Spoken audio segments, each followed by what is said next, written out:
Hola familia, ¿cómo están? Espero que estén muy bien, que estén pasando buenas vacaciones a pesar del tiempo complicado que estamos viviendo por el tema de la pandemia, que si pueden salir de vacaciones, cuídense, pero traten de relajarse porque hemos vivido un tiempo de mucho estrés, es complicado el tiempo que estamos viviendo, pero Dios nos sostiene, ¿cierto? Y bueno, por eso le pedimos a Dios ahora, le pido a Dios que su Espíritu Santo me guíe para poder dar la enseñanza que toca este día. ¿Ya? Guíanos Dios con tu palabra y que tu palabra esté presente ahora. Gracias Señor. Bueno, primero que nada, darle las gracias a todos por sus saludos. De verdad me sentí muy querido para mi cumpleaños. Y en especial gracias a la Anita que me hizo sentir muy querido. La amo mucho. Ya, entonces vamos a empezar. Ya, para empezar, quiero dar como introducción parte de una letra de una canción. Ya no la voy a cantar. Si la Anita la quiere cantar, que venga. Si no, no quiere. Ya, entonces, entonces la voy a leer, no la voy a cantar. Así que ustedes ahí en el chat, como pasa palabra, y adivinen quién la canta. Y dice así la letra de la canción. Todo aquel que piense que la vida siempre es cruel, tiene que saber que no es así, que tan solo hay momentos malos y todo pasa. Todo aquel que piense que esto nunca va a cambiar, tiene que saber que esto no es así, que al mal tiempo buena cara y todo cambia. Ya, esta canción, para los que ya saben, es muy conocida. Es de Celia Cruz, La vida es un carnaval se llama. Ya, es una canción muy positiva que ve como que alaba mucho vivir la vida, como la canción de Marc Anthony también. Pero yo quise elegir esta canción por la vida que vivió Celia Cruz. La vida que vivió Celia Cruz fue complicada, porque ella, cuando empezó a cantar en la década, a fines de los 50, a principios de los 60, ella no cantaba como solista, cantaba en una banda de música tropical, y esta banda hacía giras por alrededor de Cuba, Estados Unidos, México y otros países. Y justo coincidió con la Revolución Cubana de Fidel Castro. Entonces, como se sabe, los regímenes comunistas no son más cerrados al mundo y no le parecía bien este intercambio cultural que hacía Celia Cruz con su música cubana y con su banda. Entonces, en una ocasión, cuando ellos estaban en gira en México y querían volver a Cuba, no los dejaron volver a Cuba, a Celia Cruz y su banda. ¿Ya? Eh, y no los dejaron volver. Después Celia Cruz se casó fuera de Cuba, hizo vida fuera de Cuba, se volvió solista. Ella no pudo volver a Cuba cuando sus papás murieron, sus dos papás. Eh, no pudo ir al funeral de sus papás, nunca más pudo ver a su familia en Cuba y no volvió a Cuba incluso cuando murió. Hasta la muerte no pudo volver a Cuba. Triste, complicado, nunca más volver a su tierra de origen, nunca más ver a sus papás, nunca más ver a hermanos, primos, tíos, amigos que tenía en Cuba. Y a pesar de todo esto, ella canta esta canción que es como un himno a la vida, casi. Muy bonita la canción. Entonces nos da que pensar como la contraposición de su vida y lo que ella quería o cómo ella vivió la vida a pesar del sufrimiento que vivió. Entonces nos podemos hacer muchas preguntas. Bueno, y la humanidad se ha hecho este tipo de preguntas durante toda la historia. ¿Qué es la vida? ¿Cómo apareció la vida? ¿Cuál es el propósito de la vida? ¿Cómo vivir la vida? Etcétera. ¿Ya? Preguntas profundas que, como les dije, en todas las culturas y distintas filosofías durante toda la historia han querido responder estas preguntas y tenemos muchas respuestas a estas preguntas. Si nos ponemos a debatir ahora, en este tiempo, todo esto, esta predicación duraría horas y horas. Así que mejor nos vamos a enfocar ya y vamos a dar un ejemplo de distintas respuestas que dan distintas filosofías o religiones a una de estas preguntas, por ejemplo, qué hay, qué hay después de la vida? Si hay vida después de la muerte. Ya, por ejemplo, el materialismo, que es la creencia de que todo lo que existe es el mundo material, es el mundo físico, todo lo medible, todo lo observable. Entonces fuera de eso no existe nada más, entonces el mundo espiritual no existe. Entonces ellos como respuesta de que hay, si hay vida después de la muerte, ellos dicen que no hay nada, porque el mundo espiritual no existe. Entonces después de la vida hay la nada absoluta y desaparece después que mueres. En cambio el hinduismo, ellos sí creen que hay vida después de la muerte. De hecho, ellos creen en la reencarnación, de que tú vuelves a la vida en otra persona o en otro ser, animal, puede ser un insecto. Entonces, y esto está dado por el karma. Si tú tienes un buen karma, puedes que reencarnes en una persona millonaria o una persona más acomodada. Si tuviste un mal karma o tuviste malas acciones en tu vida pasada, vas a sufrir. Vas a sufrir como los niños que nacen con enfermedades graves o de chicos les da cáncer. Es la cosmovisión hinduista. Es la respuesta que dan a este tipo de cosas. Pero el fin último del hinduismo no es las buenas o malas acciones en sí, sino liberarse de este ciclo kármico. Ellos lo que quieren alcanzar como último nivel espiritual es, después de la vida, es el moksha, que es unirse con el infinito, unirse con el universo. ¿Ya? Eso es lo que quieren alcanzar los hinduistas, los que siguen el hinduismo. ¿Ya? Esto quiere decir que tu ser personal, tu alma, o el Atman, como lo llaman ellos, al alma, se una con el universo impersonal y te fundas con este ser impersonal y tu personalidad desaparezca. Ese es su tener una relación impersonal por la eternidad con el máximo ser impersonal, que es el universo, o Brahma, como lo llaman ellos. ¿Ya? Esto es como, para que se entienda de una mejor forma, es como que tu personalidad fuera una gota de agua y esta gota caiga en el océano, que es el universo.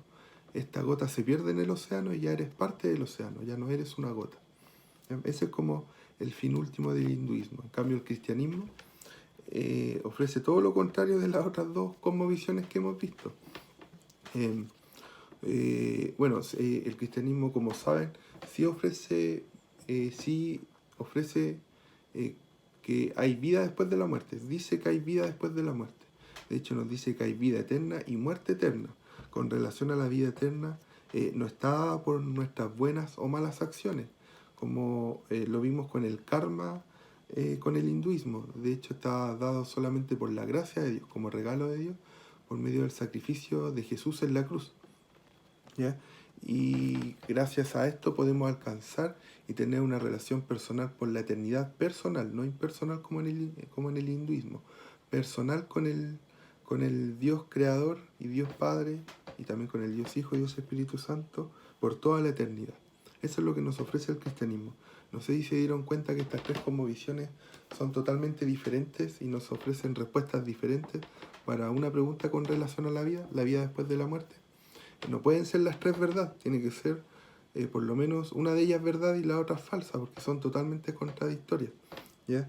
En lo personal, yo creo que nosotros como seres humanos elegimos cuál cosmovisión seguir, y en lo personal yo creo, por lo que he vivido y estudiado, que la cosmovisión verdadera es el cristianismo. ¿Ya? Los invito a que ustedes también investiguen, pregunten, lean cuál es la cosmovisión que van a seguir. Los insto por el cristianismo, obviamente, pero no crean las cosas porque sí, sino porque ustedes han investigado y creído razonablemente y por experiencias personales con Dios de que el cristianismo es verdad. Y yo lo creo así, que es verdad.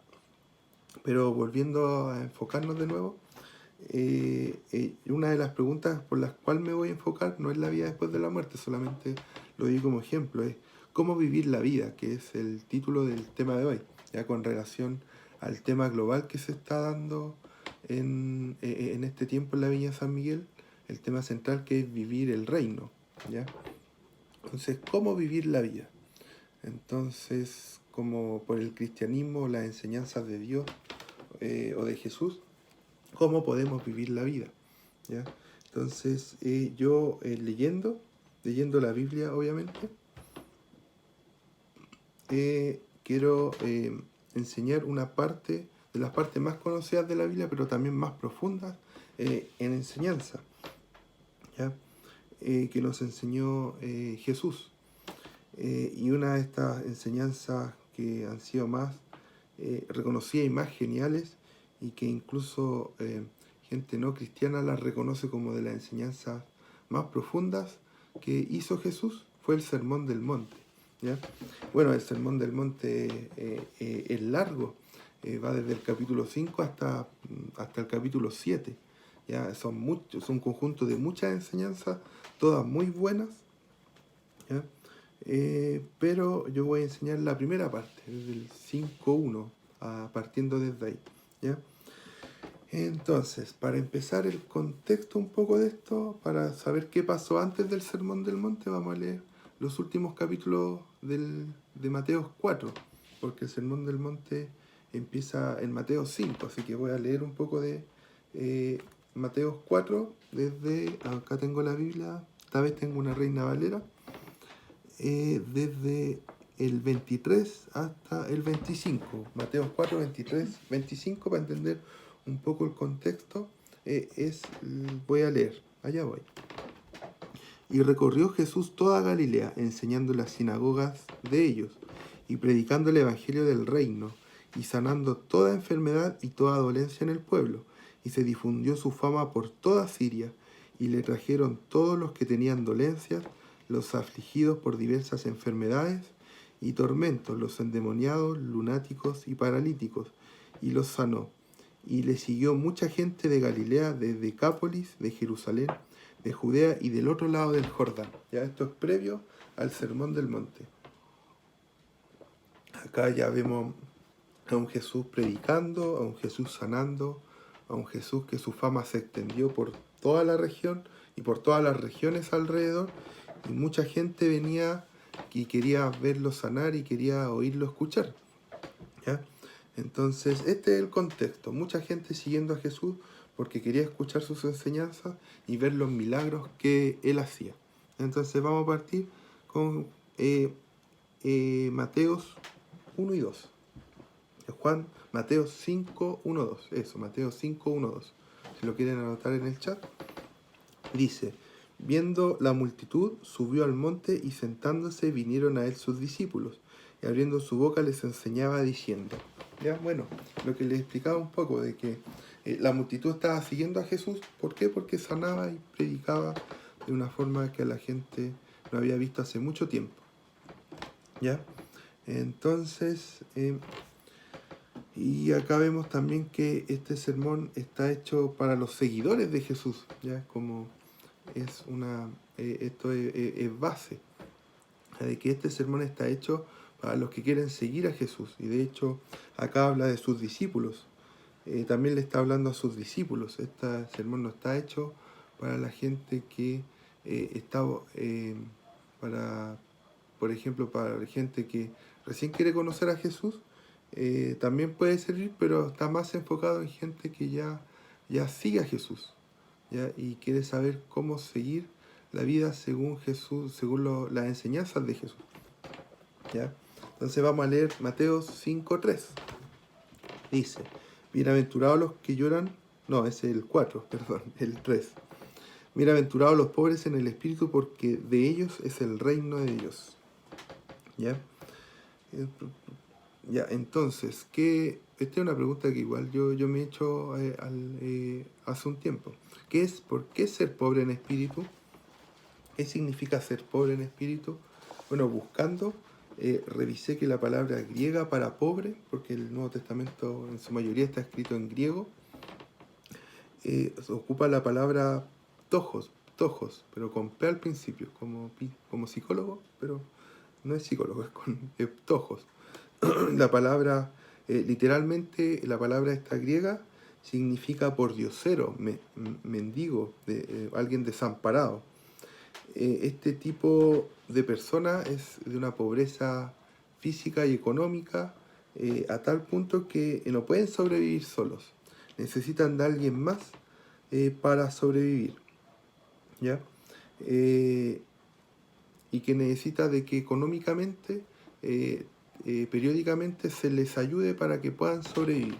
Entonces, si esto lo llevamos a una pobreza espiritual, ser pobre en espíritu, es saberse que estamos espiritualmente en la bancarrota, que espiritualmente no podemos hacer nada, que por nuestros propios medios no podemos alcanzar una autorrealización espiritual como promueven otras religiones orientales, por ejemplo. En el cristianismo nos enseña eso, que nosotros por nuestros medios no podemos tener una riqueza espiritual. Entonces, ¿qué hacemos? Como estamos desamparados, necesitamos de alguien más. ¿Y quién nos puede nos puede sacar de esta pobreza espiritual? El saber que somos pobres espiritualmente es el Espíritu de Dios. Él nos ayuda a sobrevivir de esta pobreza espiritual y esto tiene que ver con pobreza espiritual, tiene que ser con ser humilde y darse cuenta de que por nuestros propios medios espiritualmente no podemos hacer nada, que es lo contrario del orgullo espiritual, creer que nosotros podemos alcanzar una autorrealización espiritual y no necesitamos a Dios. Ser pobre espiritualmente es reconocer que necesitamos a Dios para nuestra riqueza espiritual, porque por nuestros propios medios no podemos. Y siendo humildes espiritualmente, solamente ahí, como dice, podemos alcanzar el reino de los cielos, porque reconocemos que solamente por Dios podemos llegar al reino de los cielos, no por nuestros propios medios, ¿ya?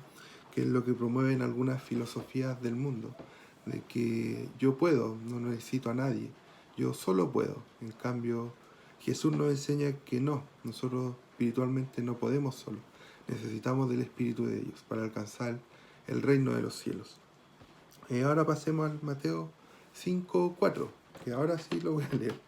Dice, bienaventurados los que lloran porque ellos recibirán consolación. ¿Ya? Acá Jesús no nos promete que vamos a ser felices siempre o que vamos a tener la sonrisa pegada todo el día y que no nos va a pasar nada malo y por eso no vamos a sufrir y nunca vamos a llorar. Acá Jesús da por hecho que vamos a llorar, ¿ya? Y en nuestra cultura, por lo menos como hace un tiempo ahora, ya no es tan así, pero antes, por ejemplo, cuando yo era chico, sí me enseñaban que los hombres no lloran, que si tú eres fuerte, tú no tienes que llorar, tú no tienes que llorar en público, no tienes que mostrar debilidad. Todo lo contrario es lo que enseña Jesús. Jesús, de hecho, si uno analiza, el no llorar hace súper mal, hace un daño espiritual tremendo, causa heridas que no, son difíciles de sanar con el tiempo. En cambio, Jesús nos dice, saca este dolor, saca todos los malos que tenga dentro y llora, sufre. ¿Por qué? Porque recibirán consolación. No sé si han escuchado que al Espíritu Santo, uno de sus sobrenombres, o como se le llama, es el Consolador. Seguramente es por esto. Por eso nos llama el Consolador, se le llama el Consolador, porque Él está, como Dios, está siempre con nosotros cuando lo necesitemos. Él es nuestro consuelo inmediato y también en Apocalipsis también nos enseña de un consuelo venidero, que en Apocalipsis dice que ya no habrá ni más llanto, ni más dolor, ni más clamor, porque todas las cosas viejas pasaron y Él va a enjugar toda lágrima y Él va a hacer todo nuevo. Entonces tenemos la promesa de que seremos consolados ahora y en el reino futuro. En Mateo 5 dice, bienaventurados los mansos porque ellos recibirán la tierra por heredad. ¿ya? Para el mundo ser manso es ser menso, como se dice en un dicho. En el diccionario, de hecho, una de los significados que tiene es ser muy sumiso, que para la cultura de hoy en día ser muy sumiso o ser menso, como el Chavo, como sale en el Chavo del 8, es malo, es mal visto. En cambio, bíblicamente, esto más que ser menso o ser débil, o como signo de debilidad, tiene que ver con una actitud de humildad delante de Dios, algo parecido a lo que ser pobre espiritualmente, ser pobre en espíritu. ¿Ya? Es dejar que Dios haga su voluntad en nosotros, no poner nuestro orgullo delante de Dios, sino humildemente dejarnos guiar por su voluntad. Es como más el ser manso. Bíblicamente es como el caballo de guerra fuerte e imponente que se pone al servicio del jinete, porque el jinete quiere lo mejor o intenta hacer lo mejor para ganar la guerra con su caballo. ¿Ya? Acá tenemos al mejor jinete, de que él sabe que es lo mejor para nosotros. Si ponemos nuestra vida en sus manos, él nos va a guiar, siempre y cuando seamos mansos y humildes de corazón, como también enseña Jesús. Nos enseña Jesús, y si nos ponemos al servicio de Dios, Él como el Rey de Reyes y Señor de Señores, Él nos va a guiar para que seamos reyes y sacerdotes en la tierra y en la tierra venidera. Y así vamos a tener la tierra por heredad. ¿Ya? Estamos en el 6, Mateo 5, 6. Recuerden, esto es cómo vivir la vida. Acá Jesús nos está enseñando cómo vivir la vida en diferentes áreas. En el 5.6 dice, bienaventurados los que tienen hambre y sed de justicia, porque ellos serán saciados. Permiso. Agua por si acaso, no piensen nada malo de mí.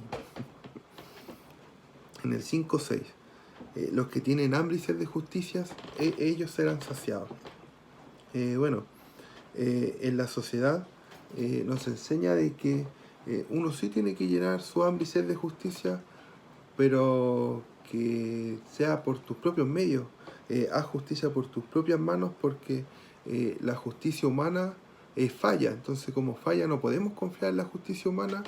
Entonces, si tú tienes la oportunidad de hacer justicia por tus propios medios, hazla. Ya pasando a llevar toda moral, hazla. Ojo por ojo, diente por diente, ¿cierto? Entonces eso te deja en la posición de juez de tu vida y de la vida de los que te rodean. Entonces eso te hace juez para hacer justicia. En cambio, Jesús nos dice que en nuestra hambre y sed de justicia será saciada, pero no por nuestros propios medios. ¿Por qué? Porque nosotros no podemos ser juez, porque la Biblia enseña que no hay ni siquiera un justo, ni siquiera yo, ni tú el que estás escuchando, nadie es justo, sino solamente Dios. Entonces, si no somos justos, no podemos ser jueces de nadie, sino que todo lo contrario, todos somos culpables, culpables de juicio delante de Dios. Entonces no podemos encontrar justicia en los hombres, pero sí podemos ser justificados y llenados de justicia por medio de Dios. Entonces nuestra hambre y sed de justicia será saciada por medio de la justificación de Dios por medio de Jesús, ¿ya? No por nuestros propios medios. Entonces sí seremos saciados de justicia, seremos vistos justos delante de Dios. En el 7, Mateo 5:7, dice, bienaventurados los misericordiosos, porque ellos alcanzarán misericordia. 5:7. ¿Ya? En la cultura, en la sociedad del día de hoy, en todo ámbito, hay una competitividad tremenda. Que si tú quieres alcanzar niveles altos en la sociedad, tú tienes que arrasar con todo. Tienes que aplastar a tu prójimo, pisotearlo, y porque estamos en la ley de la selva, en la ley de sobrevivencia, en la ley del más fuerte. Entonces al débil hay que aplastarlo, ¿ya? En cambio Jesús nos dice, por medio de esto nos dice, bienaventurado, ¿cómo dice? Bienaventurados los misericordiosos porque ellos alcanzarán misericordia. ¿Ya? La cultura del mundo, la misericordia la ve como debilidad porque tiene este punto de vista de arrasar con todo para cumplir tus metas y objetivos. En cambio, puede que al ser compasivo, ser misericordioso, puede que avancemos más lento o no avancemos en la sociedad humana, en este mundo.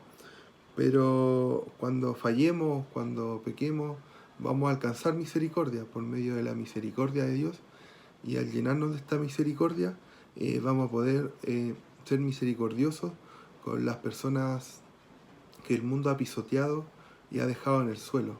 Y así vamos a poder sanar a estas personas y no aplastarlas como nos enseña el mundo.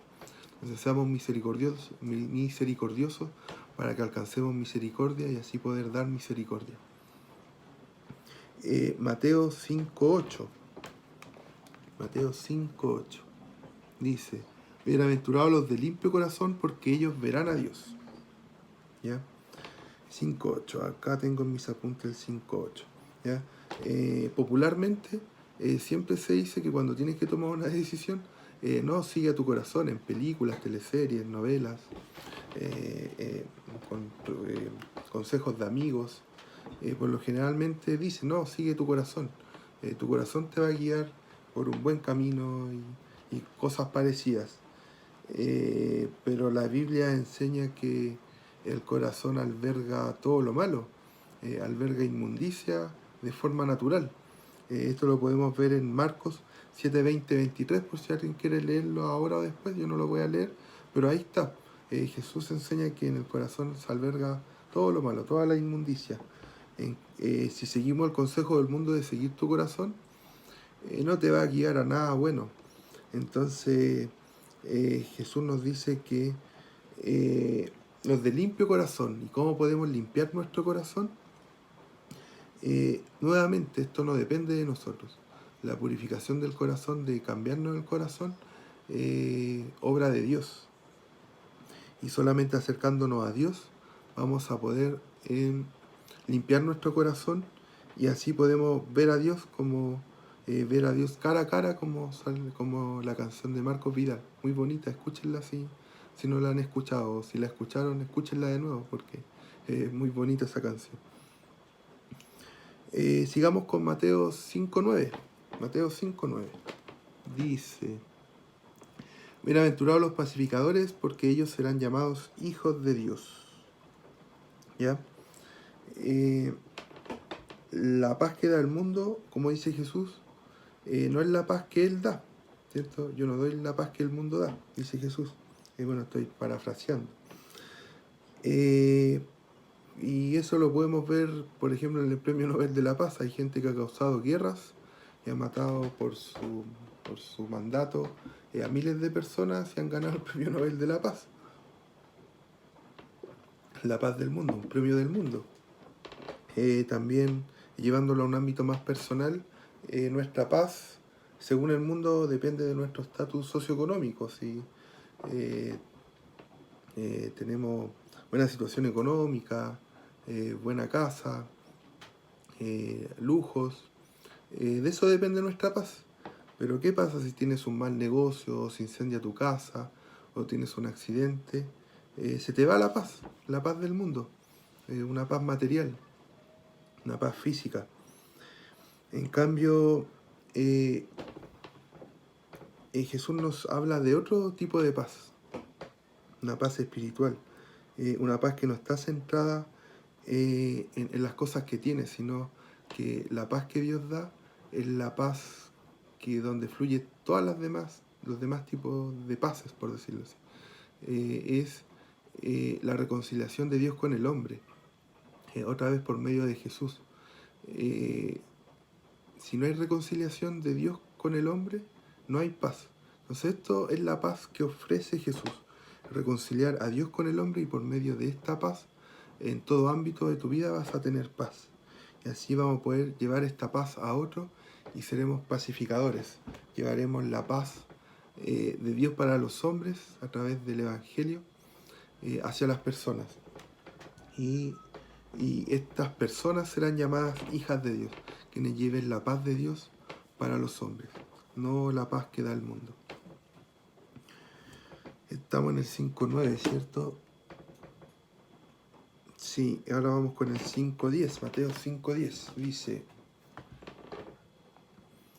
bienaventurados los que padecen persecución por causa de la justicia, porque de ellos es el reino de los cielos. ¿Ya?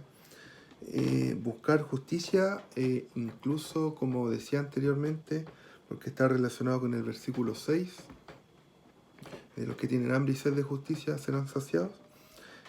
Buscar justicia incluso en los juzgados gubernamentales, en las leyes humanas, es muy difícil. De hecho, la justicia es corrupta acá en la tierra. También Jesús nos dice que va a ser difícil llevar la justicia de Dios a los hombres. ¿Por qué? Porque dice que, como anteriormente, tiene que ver con una actitud de humildad que no se da de forma natural en las personas. Entonces, por esta actitud de orgullo de las personas, quienes llevemos este mensaje de justicia hacia los hombres, dice, da por hecho que vamos a recibir persecución, ¿cierto? Bienaventurados los que padecen persecución por causa de la justicia, que de ellos es el reino de los cielos. De que, como nos dice Jesús, bienaventurado, bueno, se me olvidó aclarar que bienaventurado tiene que ver con felicidad, con gozo, con alegría. Entonces, alegres todos los que sufren persecución por causa de la justicia de Dios, porque de ellos pertenecen el reino de los cielos. Puede que suframos en esta vida persecución por causa de Dios y de su palabra, pero nuestra recompensa es mayor. El reino de los cielos nos pertenece si sufrimos por la justicia de Dios. Y así seremos saciados por nuestra hambre y sed de justicia, a lo mejor no en esta tierra, pero sí en el reino venidero. Ahora vamos a leer Mateos 11 y 12. Acá se pone más fuerte la cosa. Dice: bienaventurados los que padecen persecución. No, este es el 10, el 11 y el 12. Bienaventurados sois cuando por mi causa os vituperen y os persigan y digan toda clase de mal contra vosotros, mintiendo, gozaos y alegraos, porque vuestro galardón es grande en los cielos, porque así persiguieron a los profetas que fueron antes de vosotros. ¿Ya? Bueno, acá el mundo, nuevamente volviendo al mundo, el mundo como humillación máxima, como lo peor que te puede pasar, tiene que ver con ser ridiculizado, ser golpeado, ser burlado, ser insultado por cualquier causa, ¿ya? Y para el reino de Dios, si es por la causa del Evangelio, esto es motivo de alegría, todo lo contrario de lo que enseña el mundo. ¿Por qué? ¿Por qué es motivo de alegría? Porque esto es recompensa, por el tipo de recompensa que vamos a tener, que será grande en los cielos, dice acá, ¿ya? La iglesia, durante todas las épocas, ha sufrido persecución, desde el principio, desde los apóstoles, en la época cuando el Imperio Romano se hizo de la iglesia cristiana, en la época de la Reforma, incluso hasta el día de hoy, hay persecución en los países, en los continentes asiáticos y africanos, donde más persecución a cristianos se da. Persecución física, los persiguen para matarlos, para echarlos de la comunidad. De hecho, en esta última Navidad, un grupo musulmán, Boko Haram, en Nigeria, como regalo de Navidad a una comunidad cristiana, mató a algunos cristianos, se los dejó ahí a la comunidad cristiana como regalo de Navidad, por ejemplo. Esto pasó en la Navidad pasada. Entonces la persecución sigue hasta el día de hoy, aunque acá en Occidente no percibamos la persecución. Hacia el cristianismo sí hay persecución, de otra forma, pero sí hay persecución. Hay una persecución cultural, una persecución ideológica, una, una persecución intelectual. en donde el nombre de Dios en las esferas de poder no se toma en cuenta y sus seguidores somos ridiculizados por la cultura, por lo que creemos, por la creencia tan retrógrada que tenemos como cristianos para el mundo. Entonces sí somos perseguidos, pero ¿qué nos dice Jesús cuando seamos perseguidos? Seamos dichosos. ¿Por qué? Porque nuestra felicidad no depende de la perspectiva del mundo, sino que depende de la perspectiva de Dios, de la perspectiva de Dios que es eterna en comparación de la perspectiva limitada de la humanidad, de la cultura, del mundo. La cultura siempre va cambiando, siempre es diferente, siempre tiene un distinto punto de vista mientras va avanzando. En cambio, la cosmovisión de Dios, el punto de vista de Dios es inamovible, es eterno, es fijo, siempre es igual, siempre permanece. ¿Ya? Por lo general, la felicidad que ofrece el mundo es totalmente contradictoria, es totalmente opuesta a la felicidad desde el punto de vista humano. Entonces, no, eso lo voy a dejar para después. Antes los voy a dejar con dos frases para la reflexión. ¿Ya? La primera frase tiene que ver con C.S. Lewis, que siempre lo ando citando, pero es que era muy seco. Entonces lo voy a seguir citando, yo creo. El autor de las Crónicas de Narnia, que él escribió esto con respecto a la felicidad, que es lo que significa ser bienaventurado. La cosmovisión de felicidad del cristianismo o del mundo, que es lo que está hablando en esta frase C.S. Lewis. Dijo esto: no fui a la religión para ser feliz, siempre supe que una botella de Oporto haría eso. Si quieres que una religión te haga sentir muy cómodo, ciertamente no recomiendo el cristianismo. No es recomendable el cristianismo si te quieres sentir cómodo o feliz, según la felicidad del mundo, según C.S. Lewis. Otra frase que leí por ahí, pero no la pude encontrar de nuevo, para citar al autor de la frase, ¿ya? Pero que me hizo mucho sentido, dijo esto: para el creyente lo más parecido al infierno que tendrá que soportar es en la tierra, y también lo más parecido al cielo que experimentarán los no creyentes también será solo acá en la tierra. Entonces la vida cristiana es un sacrificio, es complicada, pero no estamos solos. Nos tenemos a nosotros, nosotros mismos como iglesia, tenemos a Dios por sobre todo, que nos ayuda en esta perspectiva de vida cristiana. ¿Ya? Entonces, vamos a sufrir, vamos a tener persecución, pero nuestra recompensa será grande en la vida eterna. Y eso es lo que la perspectiva que nos da un gozo, alegría, nos da bienaventuranza,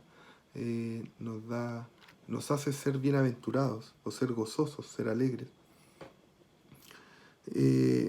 Vivir como vive la mayoría del mundo enseña, y vivir el reino de Dios como un discípulo, por lo general, o en la gran mayoría de las veces, por no decir todas las veces, son vidas radicalmente opuestas. ¿Ya? Entonces, vivir la alegría que da el mundo y vivir la alegría de ser discípulo de Dios, de Jesús, son vidas totalmente opuestas, estilos de vida totalmente diferentes. Ahora, para terminar, les dejo esta pregunta. Estas preguntas. ¿Estoy viviendo como un discípulo? Según la enseñanza del Sermón del Monte que enseñé hoy día, ¿estamos viviendo como un discípulo? ¿Qué tipo de felicidad estoy buscando? ¿Estoy buscando a Dios y su palabra con pasión? Bueno, si no estamos buscando a Dios o la satisfacción en Dios acá en la tierra, ¿cómo vamos a ser felices eternamente con Dios en el cielo si no podemos ser felices acá en la tierra con Él? Si no lo buscamos desde ahora, ¿vamos a soportar estar eternamente con Dios en el cielo o en la tierra nueva? Bueno, si la respuesta es no, bienaventurados, como decía la enseñanza, bienaventurados porque si todavía no estás viviendo como discípulo, si estás buscando la felicidad del mundo y no la felicidad de Dios, si no estás buscando a Dios las enseñanzas de Dios con pasión, bienaventurados porque todavía estamos a tiempo de cambiar, todavía estamos a tiempo de poder cambiar nuestro estilo de vida, cambiar nuestra perspectiva humana por la perspectiva de Dios. Dios nos está esperando de regreso con los brazos abiertos, como el padre del hijo pródigo. Él está esperando que mientras tengamos vida, podamos volver al camino. Mientras tengamos vida, todavía tenemos esperanza. Mientras tengamos vida, todavía podemos volver al camino y vivir de verdad. Como Jesús nos dijo, Él es el camino, la verdad y la vida. Entonces, vivamos la vida como nos enseñó Jesús. Y con esto termino. Con estas últimas palabras que dije, vivir la vida es vivir a Jesús, porque Jesús es el camino, la verdad y la vida. No, tenemos que elegir qué tipo de vida queremos tener. Los insto, como les dije al principio, a vivir la vida que Jesús nos enseña, porque a lo mejor podemos sufrir en esta vida, pero la recompensa será grande en la vida venidera, en el reino de los cielos. Esta es la vida del reino que Jesús ofrece a sus discípulos. Entonces analicemos cómo estamos viviendo ahora y cambiemos si no estamos viviendo o sigamos avanzando si ya estamos viviendo una vida de discípulo. Entonces esto trató la enseñanza cómo vivir la vida. ¿Ya? Así que voy a orar antes de terminar. Ya. Dios, te doy gracias por la revelación que nos diste por medio de esta enseñanza. Gracias porque a pesar de todas las circunstancias, las circunstancias que podemos manejar, las que no podemos manejar, de alguna u otra forma, pudimos llegar a ti, pudimos conocerte a ti, pudimos conocer la verdad. Y queremos profundizar más en esta verdad, queremos profundizar más en la vida de discípulo, queremos profundizar más en la vida del reino. Te pido, Dios, que si hay personas que se sienten que no están viviendo una vida del reino, que tú las llenes con tu Espíritu Santo y que puedan tener esta humildad de espíritu, esta pobreza en espíritu, el saberse que no son autosuficientes, que necesitan de ti, que puedan saberse que no pueden hacer nada sin ti y que así ellos puedan estar dispuestos en tus manos para poder cambiar, para poder tener una vida, esa vida que tú puedes dar, Dios. Dios, te pido que bendigas a todas las personas que pertenecen a nuestra iglesia y a la iglesia mundial cristiana. Te pido por los que están siendo perseguidos brutalmente en Asia, en África, en algunos países de Latinoamérica, y de esta persecución intelectual que podamos soportarla también, ya que durante toda la historia la iglesia soportaba la persecución, aunque han prometido desaparecer el cristianismo. Estas cosmovisiones no han podido con la iglesia. Tú estás con nosotros, Dios, y nadie podrá contra tu iglesia. Estamos esperando por ti, Dios, esperamos este reino venidero. Mientras tanto, somos embajadores de tu reino acá en la tierra. Enséñanos a ser y vivir como tus discípulos. Bendice a cada uno de los oyentes y a nuestra iglesia de Viña San Miguel. Gracias, Padre, por todo esto, en el nombre de Jesús. Amén. Amén. Bueno, y acá me despido en nombre de mi familia, en nombre de mi esposa, Elanita, y de mi hijo Isaac. Que tengan un buen término de fin de semana, que puedan descansar, que puedan tener vacaciones si pueden, que puedan liberarse un poco de tanto estrés, pero recuerden que la paz que da el mundo no es la paz que da Dios. Entonces no enfoquen su paz en vacaciones o cosas así, sino que aunque sirve, pero la paz espiritual es la que Dios da, esa es la que es suficiente para nosotros. Así que eso, Espero que haya sido de provecho esta enseñanza y que Dios los bendiga. Los quiero mucho y ojalá poder reunirnos lo antes posible. Así que eso, chao.